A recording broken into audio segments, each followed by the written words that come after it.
What is up, guys? Welcome back to the channel, guys. We back in Australia. This is an interesting one I've been having just in my tabs for like the past couple of weeks. Was thinking about checking out, and I was like, I was checking out a lot of other videos. That's why this one was different, interesting. So I was waiting, and now I got a good amount of you here to let me know about this video. I know they finna say so, but I like to hear it from the people. And we got why 95% of Australia is empty. Now, I'm familiar with the outbacks and stuff in Australia. There's nothing out there. But I feel like here in the States, especially, I was just driving around even in my town. And it's just a lot of land, a lot of, emptiness. Nothing on it, just emptiness. So this is interesting because that's a large percentage. So definitely going to need y'all to help me on this one as I listen in. So y'all hit that subscribe button. Let's jump in it. Let's see. Of all the world's continents, Australia may be the smallest, but it's also the only one to be entirely controlled by just a single country. Almost everybody knows, though, that while Australia is a huge place in terms of land, it's also a pretty small place in terms of population. But few people really understand the absolute scale of how sparsely populated the Australian continent actually is. To help put the numbers into some perspective, Australia is of a comparable size to the lower 48 US states. These 48 US states have a population of more than 300 million people, while Australia only has a population of little more than 26 million. This means that there are 2 American states that have more people than the entirety of the Australian continent. California with more than 39 million, and Texas with more than 28 million. For a more European perspective, the population of only England, without factoring in any of the rest of the UK, is more than double the entire population of Australia. Despite being an entire continent, there are actually 7 significantly smaller islands across the world that have higher populations than Australia. Wow. Great Britain, of course, along with Honshu, Luzon, Mindanao, Java, Sumatra, and Madagascar. Java alone has... I ain't never met somebody that lived on Madagascar. I never, when I seen the movie, when somebody said that was a country, I was like, huh?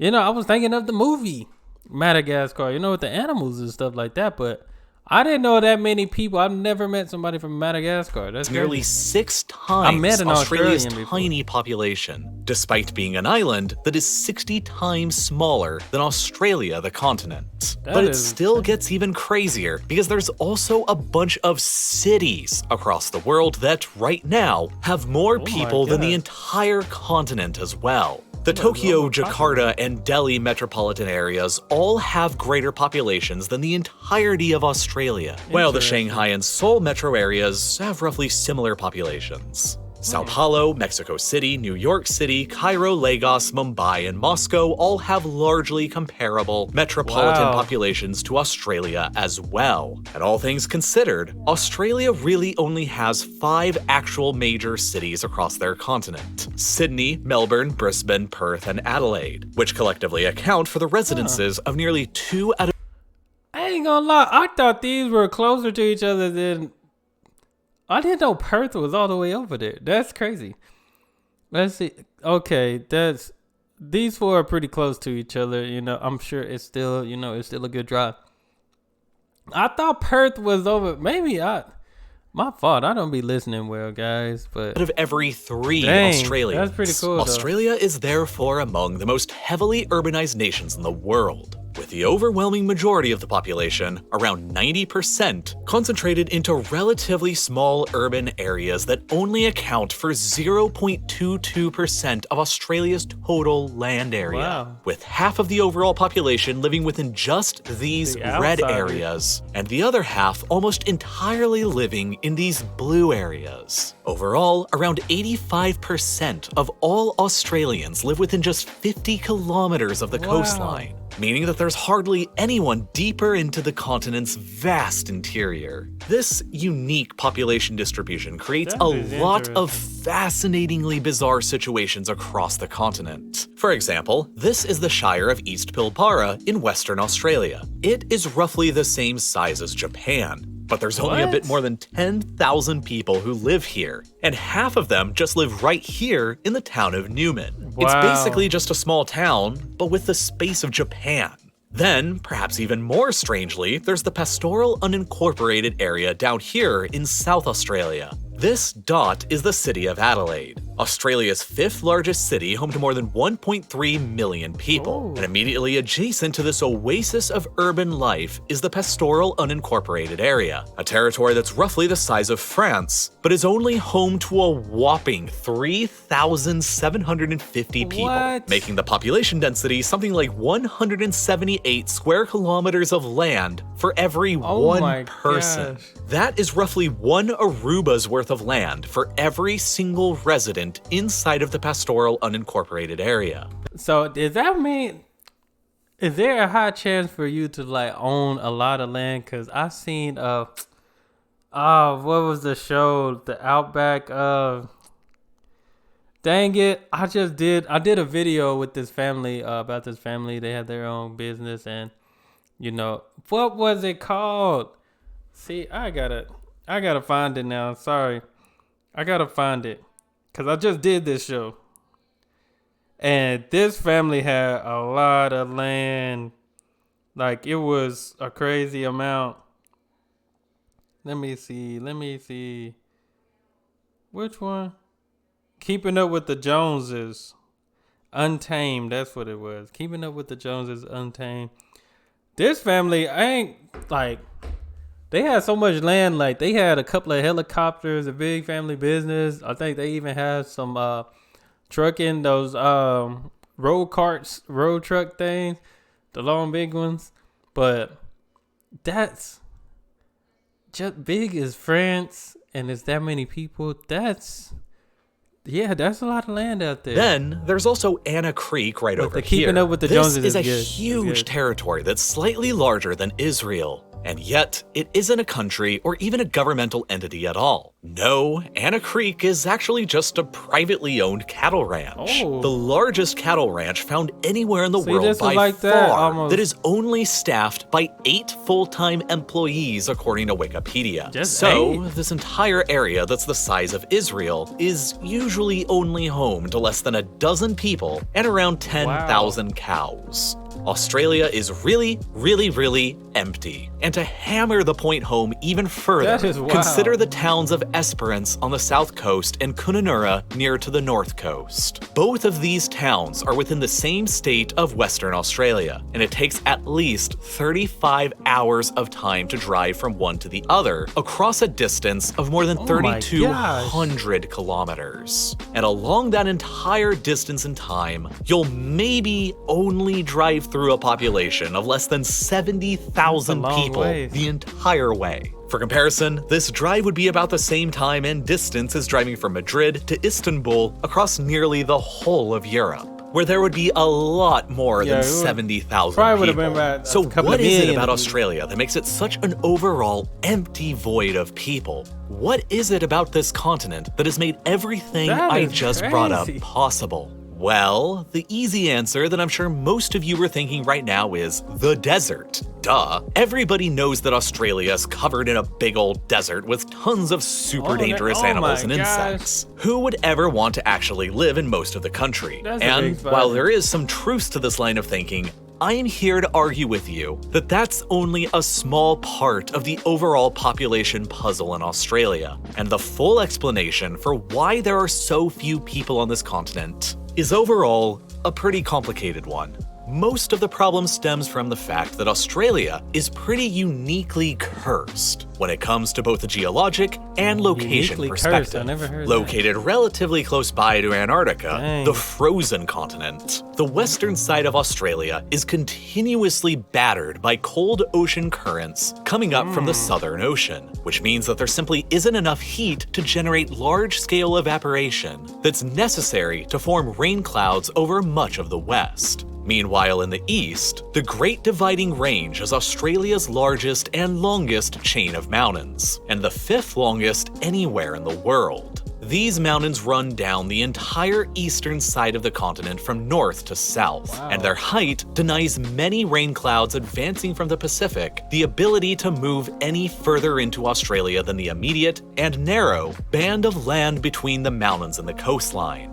Thus, a so-called rain shadow is cast by these mountains across the vastness of the Australian interior to the west, where moisture coming in from the east understandably struggles to penetrate into. But these mountains, generally speaking from a global perspective, aren't really all that impressive. Truly big mountains cannot be found anywhere on the surface of Australia, and overall, the continent has the lowest average elevation of all of Earth's continents, which just creates a further huge problem for rainfall. The tallest mountain and highest point that can be found anywhere in mainland Australia is here within the Great Dividing Range, Mount Kosciuszko, and it's only 2,228 meters high above sea level. For comparison, the highest point of every single other inhabited continent is at least more than double that height, and nearly 3/4 of the entire US state of Colorado alone maintains an elevation that is significantly higher than just that one sorta tall mountain in Australia. This means that there are simply very few tall mountains to be found anywhere on the continent that are actually capable of forcing air upwards where it's possible to cool into rain. And then, to make matters even worse, that air is very often just too hot for rain to form anyway, because the continent straddles the boundary of the Tropic of Capricorn, placing a significant amount of northern Australia to be well within the tropics, and almost the rest of the continent down in the subtropic.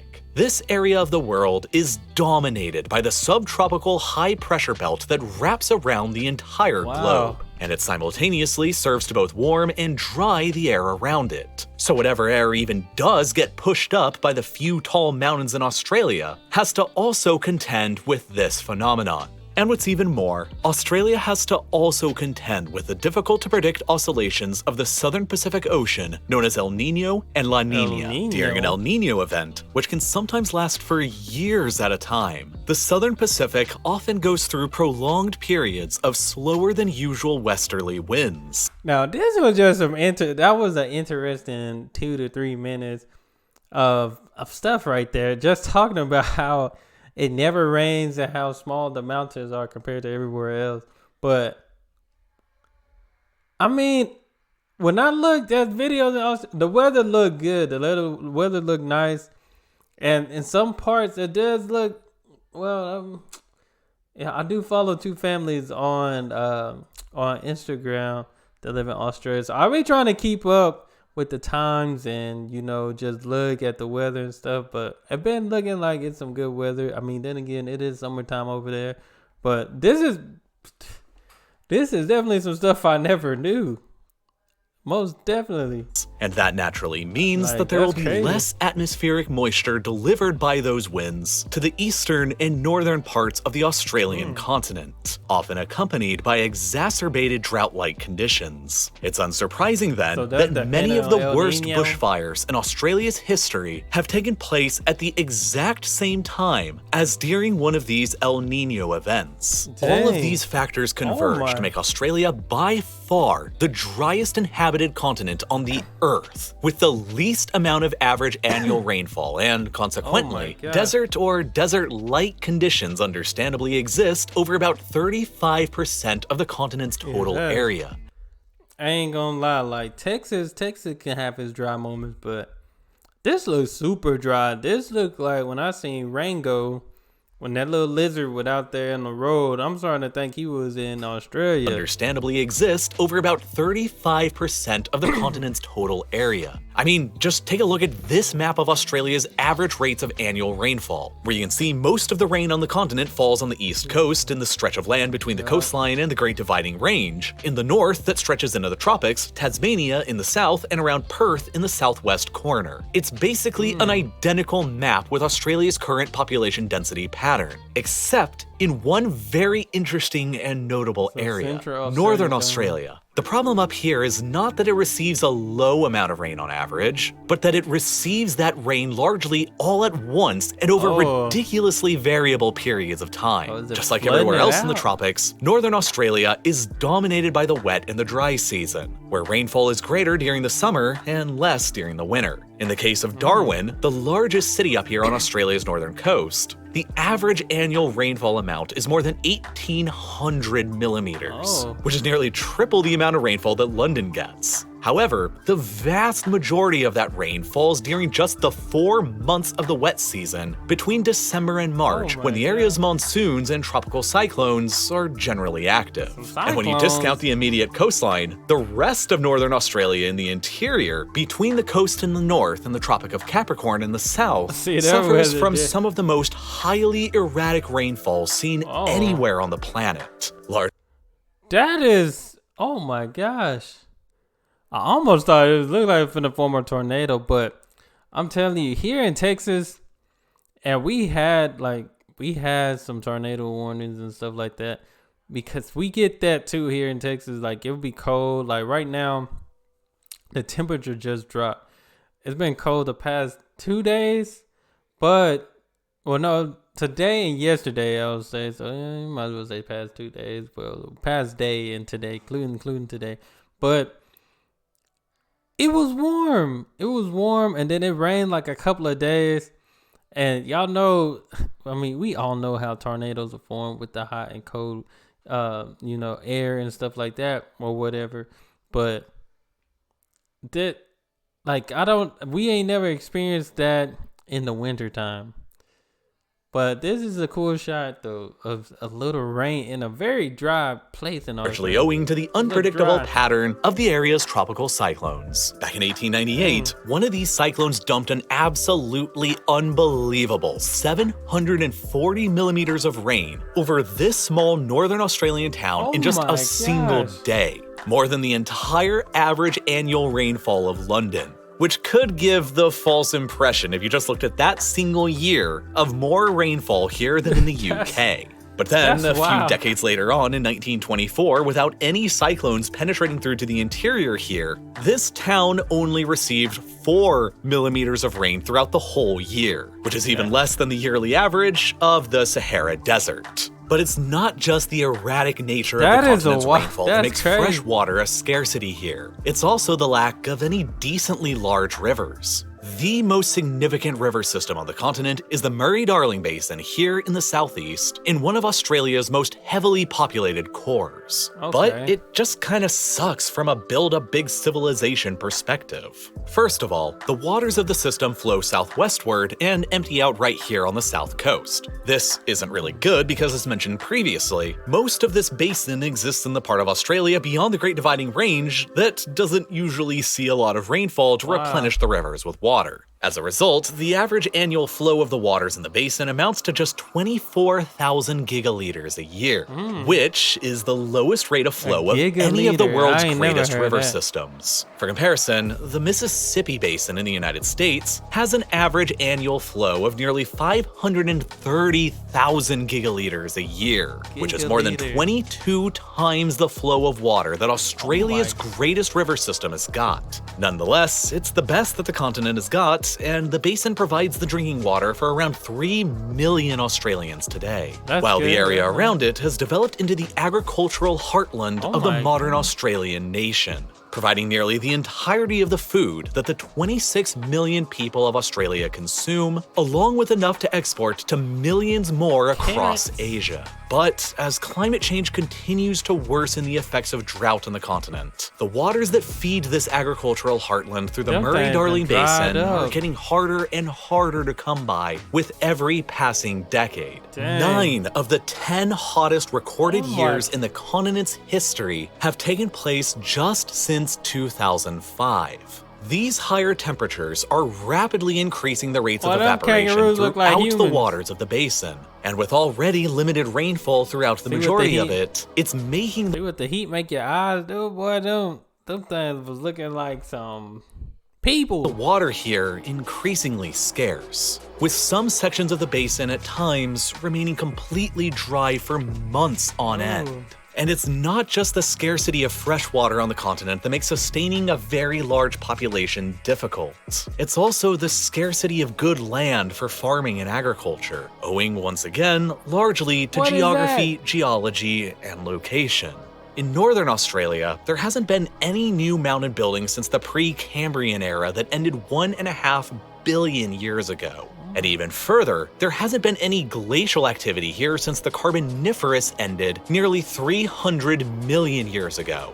Thus, this entire region that covers nearly half of the continent has suffered its soils being beneath continuous weathering and erosion for well over 250 million years, compared to less than 10,000 years for most of the soils on other continents like North America, Europe, or Asia. Therefore, the soil nearly everywhere in northern Australia just sucks for agriculture. The only exception to that rule is the area of the river basin that drains here into Lake Erie. But this is an overall small amount of the north, and the rainfall required for irrigation here is still very low. But the thing is, none of these geographic or climatic explanations really give the full picture. Because, despite everything that I just spent the last 10 minutes explaining to you, it turns out that Australia actually has a ton of freshwater resources. Well, That's at a least good when thing. compared to countries and not to continents. In fact, Australia has an estimated 492 cubic kilometers worth of renewable freshwater resources,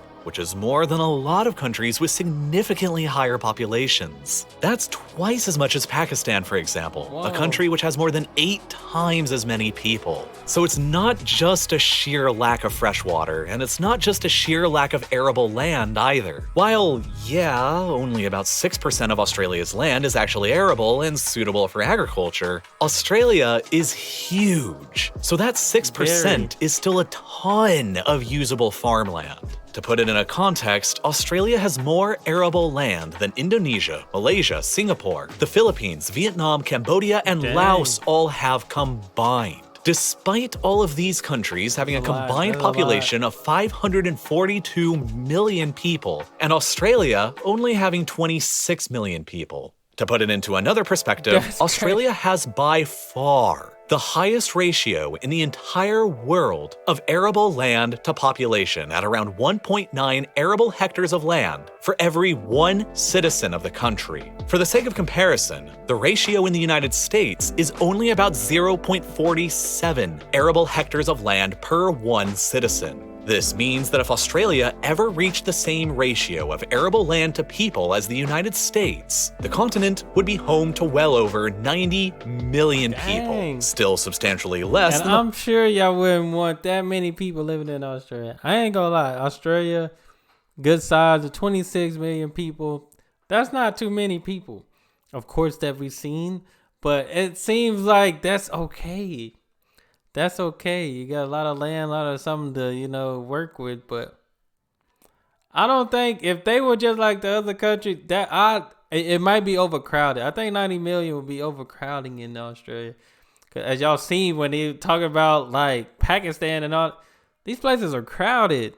They're overpopulated. I don't even think you might as well not even say just crowd. They're overpopulated. It's too many people. would be home to well over 90 million Yeah, people, 90 million still would be too substantially many, less yeah. than the population of America, but also substantially more people than Australia has today. In theory, Australia does have enough space and resources to support a lot more people than the 26 million who live there today. The big reason why it doesn't is because for pretty much the entire history of Australia, right up until the present day, it's just been a really tough place for anyone to actually get to. You see, for millions of years now, Australia has been effectively a lost continent, isolated from all the Earth's Lost? other major landmasses, drifting alone out in the sea. This has resulted in millions of years of completely separate evolution for the animals Is of the that a continent, Neil? which is why Australia is unique among Earth's continents for the fact that marsupials and not placental mammals dominate the indigenous mammal wildlife species. Modern humans first reached the continent sometime around 50,000 years ago, when the Dang. area's geography looked radically different than it does today.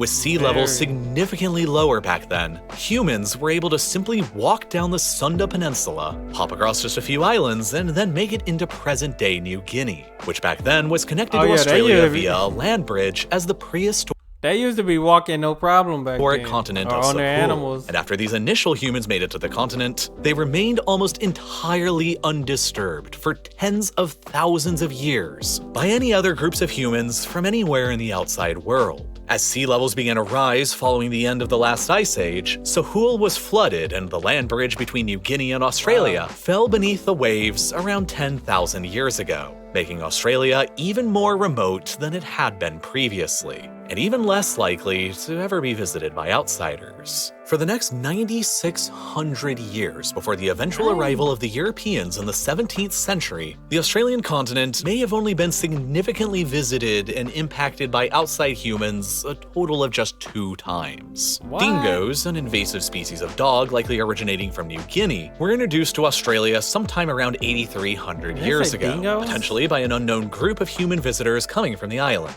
About 11% of the modern Aboriginal Australian DNA also derives from Indians, which suggests a potential encounter on the continent with a group of humans from South Asia sometime around 4,000 years ago. And then, That was pretty after millennia explicit. of existing almost entirely undisturbed by the outside world, in 1606, a Dutchman and his crew suddenly showed up on their ships and landed right here on the western side of the Cape York Peninsula. But even after Cape that, York? the Dutch never really bothered to ever establish any permanent settlements or presence on the continent, because the parts of it that they found were generally decided to be too uninhabitable for all the reasons that I mentioned during the first half of this video. The closest the Dutch ever came to a permanent settlement on Australia happened entirely by accident. 50 years after their discovery in 1656, a Dutch ship called the Vergulde Drieck crashed off the coast of Western Australia around here. 75 of the ship's survivors miraculously made it to the shore, and then 7 of them were dispatched on one of the ship's lifeboats to make the 1,400-mile-long journey over to Batavia, or modern-day Jakarta, on the island of Java, which was the administrative capital of colonial Dutch rule in Indonesia at the time. After 41 grueling days of travel, these 7 people 41 finally days. made it to Batavia and raised the alarm for the 68 crew and passengers who they had left behind back in Australia. It took them And for 47 the next several days. years, numerous search and rescue missions were carried out by the Dutch Navy all along the Western Australian coast. But little sign of the ship's wreckage was ever discovered, and the 68 survivors of the Vergulde Drieck who were left behind were simply never seen or heard from again. Their ultimate didn't happen fates to 'em? remaining a mystery to this day. They simply vanished into the vast void of Australia and history without much of I don't think nobody just gonna vanish like that. Something a happened. trace. More than 3 centuries of time would pass before finally, in 1963, the wreckage of the Vergulde Drieck was discovered by a team of Australian divers Wow. roughly 100 kilometers north of modern-day Perth. Well over a century after the vanishing of the Vergulde 68 on the continent, the British finally established the first truly permanent European settlement on Australia only in 1788 over on the complete other side of the continent around modern-day Sydney with around 1,300 people. At the time, the Aboriginal population of the continent was likely only somewhere around 650,000. Which was Dang. pretty much the entire population of Australia as a whole. To put that into perspective, every other inhabited continent on the planet had vastly more people than that back in 1788. Asia already had more than 650 million people. I'm telling you, I believe Asia is overpopulated. Around I know 1,000 times That's a the lot of population people. of Australia. While And this Europe is had nearly 1700? 150 million, Africa had 85 million, and the Americas had around 20 million. This is a lot. I don't even know that many Australia people around, therefore began the modern era of industrialization from a far lower population base than any other of Earth's inhabited continents. And since population growth tends to be exponential, Australia has been lagging behind the rest for centuries. In 1788, I think, you know, when it comes to Australia, I wouldn't want that many people in there either. Like, maybe that's just me, but some of these countries, it's just overpopulated. I'm gonna forever say that. The population Some of of the these countries are freshly independent overpopulated. United States Maybe stood at Australia's around doing it 4 right. million people. It would take Australia more than a century of history, not until the year 1906, to finally surpass the population of the United States back in 1788. Wow. And by 1906, America's population was already pushing 90 million. For most of Australia's history, Dang, that's a big immigration jump. came almost entirely from just a single source: the British Isles. Following the discovery of gold on the continent in 1851, a massive gold rush to Australia ensued that saw around 2% of the entire population of the British Isles emigrate to Australia throughout the decade of the 1850s, and more than doubled the Australian population almost overnight. But Australia struggled to attract large numbers of immigrants from Europe afterwards, because it was heavily competing for them with more attractive countries in the Americas like the United States, Canada, Brazil, and Argentina, who were much closer to Europe geographically and were thus generally cheaper and quicker for Europeans to emigrate true. to. It didn't help that beginning in 1901, the Australian government enacted a policy that would artificially reduce their numbers of immigrants to the continent for decades. Oh, wow. The racist White Australia policy, which restricted immigration to That's what it was called. Let me read this.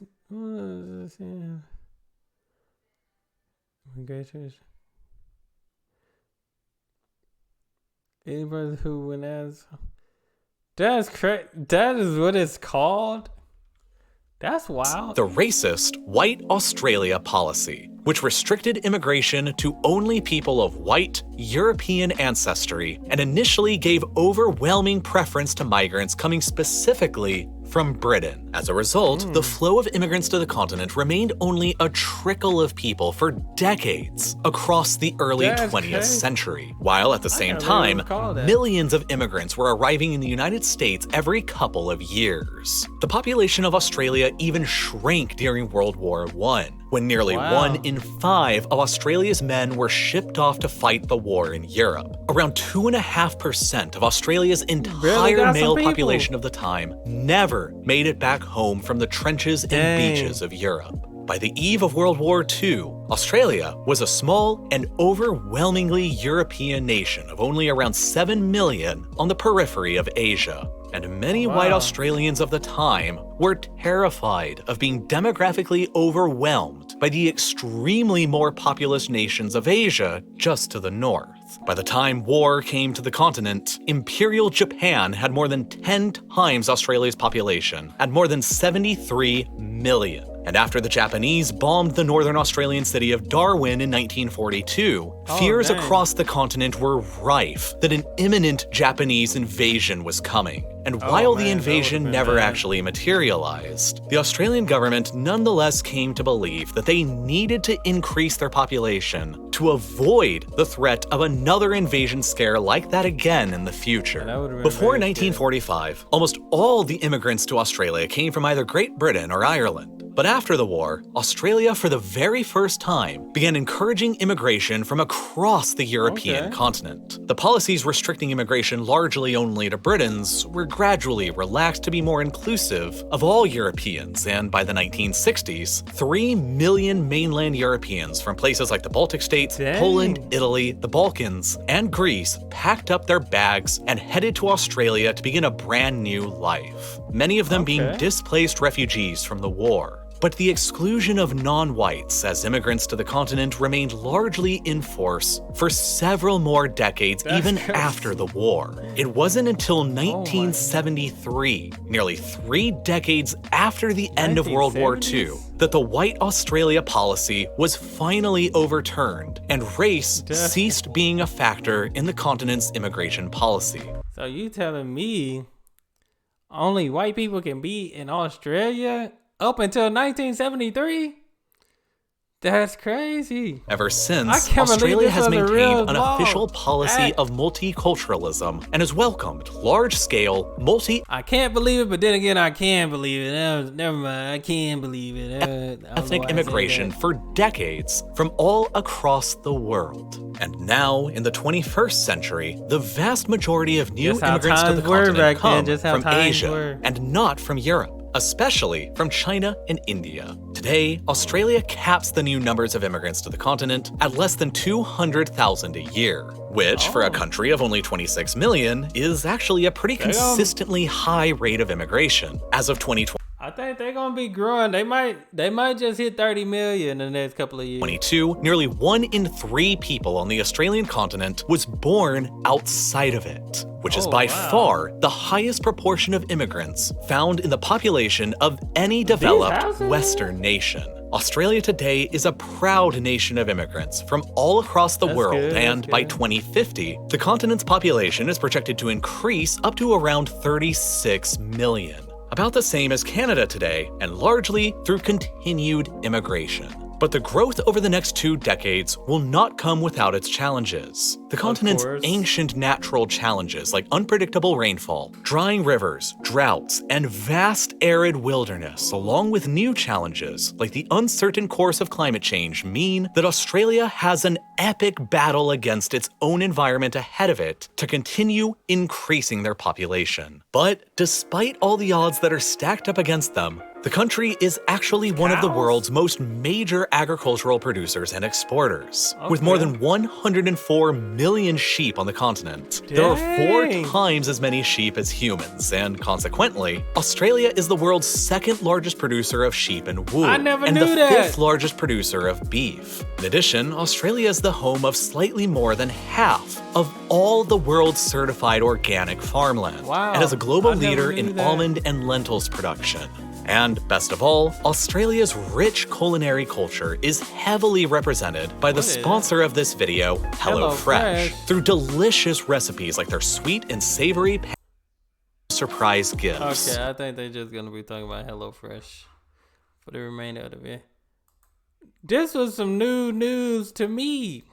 Like the uncertain course of climate change mean that Australia... Yeah, I wanted that to be my background. No, this was very interesting. Definitely new news. I feel like this was more than what the title said it was going to be about. It was talking about why it was empty, but then proceeded to talk about the population of the people. The population and how many more people are going to be here later on. But very interesting stuff. Like I said, this...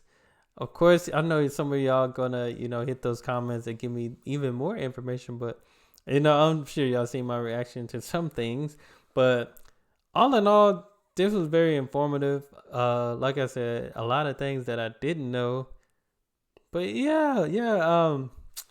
I think Australia, in I wouldn't say a couple of years, but, in the future, I can see them hitting that 30 million mark, or more, but hopefully it don't get, it shouldn't get past 40 million. Sometimes less is more, less is best. Me personally is, because some countries are overpopulated. Like, there's a lot of people on this earth. Don't get me wrong. It's a lot of people, but some of these countries have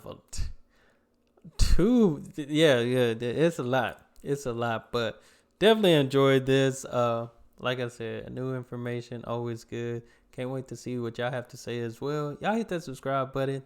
Give this video a thumbs up. Hey, send me more video suggestions, and y'all be blessed, be the best, and be you. I'm out.